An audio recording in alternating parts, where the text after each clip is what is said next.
It's when everything is broken that God speaks the loudest. And even then, His voice comes in a whisper. We look around the crumbled walls of our lives, of our world, and standing amidst the rubble, we can hear that whisper. There is work to be done. He starts with the one, the lone pioneer. From the one He calls the few. From the few, He calls the many.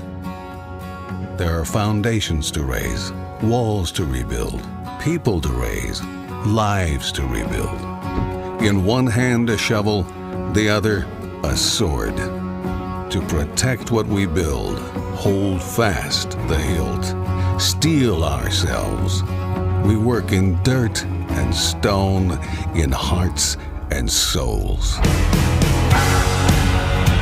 What we do here matters. Our task is clear, our mandate great: to rebuild. Sometimes God calls us to build with shovels, sometimes He calls us to build with swords.